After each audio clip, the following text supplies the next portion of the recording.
Bonjour. Aujourd'hui, je vais parler de la musique médiévale. Et la musique médiévale était très importante parce que la musique du Moyen-Âge, comme c'est la musique d'Ouest, il y a les éléments comme la polyphonie et l'harmonie, et l'orientation et le rythme aussi, qui a commencé la musique que vous avez habituée, nous sommes habitués. Dehors l'église, il y a les autres musiciens, c'était les troubadours et les trouvères. Et plus tard, nous allons voir. La musique dans l'église, pour la plupart, c'était pour la messe. Et parce que c'est pour la messe était en latin et le but était pour réfléchir à Dieu. Donc, l'Église a décidé la forme. L'Église décidait la forme et il y avait une forme spécifique. Et la musique suivait les mots et les mots importants à l'Église. L'élément très important pendant cette époque est la monophonie ou une voix. Et la musique était très simple. Un exemple de la monophonie et la musique médiévale est le chant grégorien. Et le chant grégorien était très populaire dans les monastères avec les moines. Et comme la musique dans l'église, il y avait une seule mélodie sans accompagnement. Et il y avait les modes et n'est pas les tonalités. Les modes sont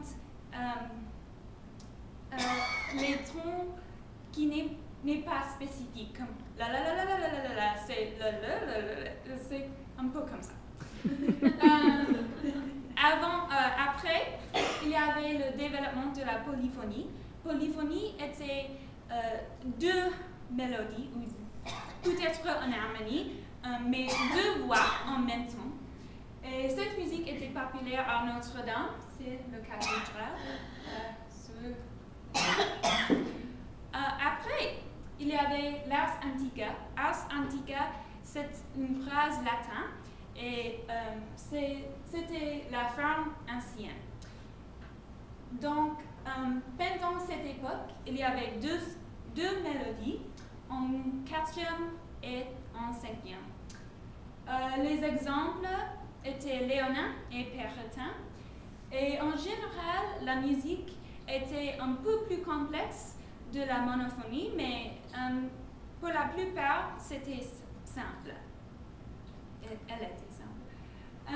Et après, il y avait Ars Nova pendant le XIVe siècle. Et pendant cette époque, il y avait le développement de la notation et du rythme, comme les dessins sur les tables. Et il y avait les formes différentes, comme la ballade, le rondo et le virlet. Et maintenant, la musique séculaire ou la musique de l'église, comme j'ai déjà dit, il y avait les troubadours et les trouvères, et ils étaient les bandes itinérantes, donc ils voyageaient ville à ville. Parce qu'il n'y a pas de règles par l'église, ils utilisaient plus de rythme et plus d'instrumentation. Les sujets étaient la mort ou les racontes des héros, les choses comme ça. Et la forme était un peu plus flexible aussi. Il y avait le développement des formes comme le motet. Et le motet est une forme d'aujourd'hui aussi.